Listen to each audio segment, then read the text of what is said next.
Goedenavond, zaterdag 24 juni. Welkom bij Omroep Zeeland. Straks het weekoverzicht, maar eerst het actuele nieuws van deze zaterdag.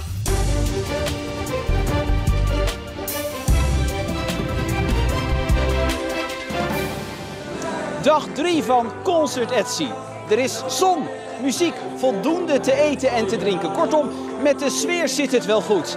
Maar met nog maar een paar uur te gaan loopt het festival natuurlijk wel al zo langzaamaan op zijn einde. En dat is iets waar de bezoekers natuurlijk nog niet aan willen denken.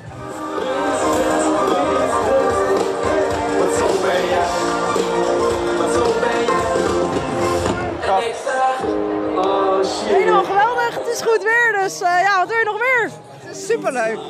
Ja, ik ben heel blij dat ik een kaart gekocht heb en dat ik hier nu kan zijn. Vorig jaar heb ik hier aan de hekken gestaan en ik had zoiets van, nou ja, weet je, als we de kans krijgen, moeten we het nu doen. Er zit al heel wat in mijn systeem, ik voel mijn hoofd gebruiken. Voor als de blauwe komt uit, want ik heb geen vader. Eerste keer hier? Ja, wel de derde dag al. Dus, maar we redden het nog steeds. Dus je hebt gelijk je eerste keer goed gelijk groot uitgepakt. Ja, maar als je het doet, moet je het goed doen, hè? De hele sfeer en de locatie, het weer, het feit dat mijn kinderen hier ook lopen, dat maakt het ook leuk. Dus, ja. Volgend jaar weer? Ja, zeker weten. Ja, echt waar. Cliënten van geestelijke gezondheidszorginstelling Zeeuwse Gronden kunnen sinds kort vissen in Terneuzen. Johnny Bergakker volgt er zelf behandelingen voor de posttraumatische stressstoornis die hij in zijn jeugd opliep. Vissen helpt hem om tot rust te komen en daarom nam hij het initiatief om met zijn medecliënten te gaan vissen. Vissen helpt mij in mijn vrije tijd ook al aan ontspanning. En door mijn achtergrond met PTSS en de ervaringen die ik zelf heb ermee, met de rust, ontspanning en de zin van het bestaan te beleven, ben ik tot het idee gekomen om dat te delen met andere mensen en om dat project op te richten. Het vissen is nu officieel een van de dagbestedingen van Zeeuwse Gronden geworden. Wies van der Ede uit Terneuzen is een van de deelnemers die iedere week mee gaat vissen. Het is de enige dagbesteding momenteel dat ik zoiets heb van, ik heb er al heel veel geprobeerd, waardoor ik achteruit ga. En het vissen ga ik alleen maar vooruit. Wat merkt u dan? Dat ik veel zelfstandiger aan het worden ben, dat ik meer dingen alleen kan doen, wat voorheen niet zo was. Dat ik mijn angst kan overwinnen, want ik kwam ook 's avonds niet buiten en ik ga nu zelf 's nachts ook fietsen. En dat komt allemaal door het vissen? Allemaal door het vissen, ja. Deze ochtend werd er nog niets gevangen, maar de club vist iedere dinsdag bij de Visstijger aan de Ooteense Kreek. Dus nog genoeg kans om een vis aan de haak te slaan. Zo'n 40 kinderen maakten vandaag in Rittem kennis met de motorcrosssport. Eerst een stoer pak aan en dan hup op de elektrische motor. Ga maar. Doe hem straks wel op 2, hè? Voorzichtig, hè? Welke tips geef je ze dan mee als ze voor het eerst zo'n crossbaan opgaan? Goed opletten, rustig aan. Het is geen wedstrijd. Gewoon je best doen en rustig aan. Maar ze zijn allemaal enthousiast, dus ze denken vaak dat ze het kunnen. En ja, je moet het toch leren en het is niet gelijk makkelijk, zeg maar. Het ene kind weet meteen goed waar de gashendel zit en het andere is nog wat voorzichtiger. Maar er is één gemene deler, iedereen heeft plezier. Wat voor gevoel krijg je ervan als je op die motor zit? Gewoon blij. Ja, gewoon blij. Je kan er hard mee rijden, je kan van alles soorten stunts maken, je kan soorten dingen mee doen, je kan wheelies, je kan driften en dat. Je kan er gewoon alles mee. Wat vind je er zo leuk aan? Dat je ook gewoon echt heel snel kan racen. En gaat het ook een beetje goed? Ja, heel goed.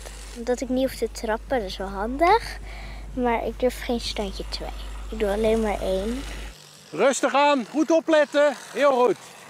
Wij hebben via scholen, zeg maar, leerlingen proberen te trekken, zeg maar. Dus ja, dat is heel goed gegaan. We hebben best veel groepen en proberen er gewoon een leuke dag van te maken. Op het eerste gezicht alleen maar gezelligheid op het Klompenfestival in Heinkensand vandaag. Maar achter deze luchtige activiteiten zitten serieuze gedachten. Er zit een serieuze ondertoon in, omdat we deze dag ook gekozen hebben om vrijwilligers te werven om de klompenmakerij in stand te houden.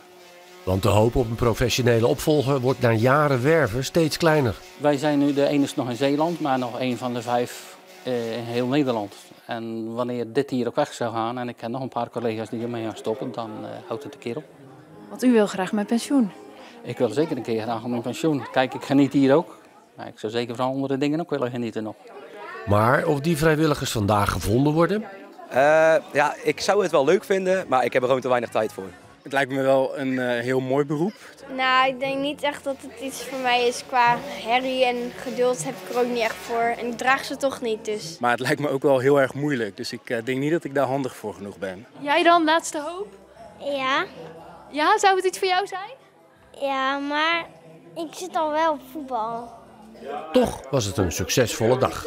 Daar ben ik echt positief over verrast wat het aantal vrijwilligers zijn aan de maaltijd. Maar goed, er zijn er altijd nog meer welkom. De hoop is dat als een professionele opvolger uitblijft, de klompenmakerij uiteindelijk een museum kan worden, waar opgeleide vrijwilligers de klompen maken. Het was vandaag een zomerse dag met maximumtemperaturen van 25 tot 27 graden. En we hadden veel zon, nauwelijks bewolking. En als er al bewolking was, dan was het maar kortstondig en stelde dat niet veel voor. De wind was zwak tot matig uit het zuidwesten tot westen. Vanavond zijn er brede opklaringen, is het helder. En de wind draait uiteindelijk naar het noorden tot oosten. En de minimumtemperatuur komt te liggen rond 16 à 17 graden. En morgen wordt dan de warmste dag voorlopig. Met de maximumtemperaturen tussen 30 en 32 graden wordt het dus tropisch. Met flinke zonnige perioden en een zwakke tot soms matige zuidoost tot zuidenwind. In de nacht naar maandag is er kans op een enkele bui. En vervolgens is het volgende week dan overwegend droog in eerste instantie met een lagere temperatuur. Het wordt minder warm met 21 tot 23 graden.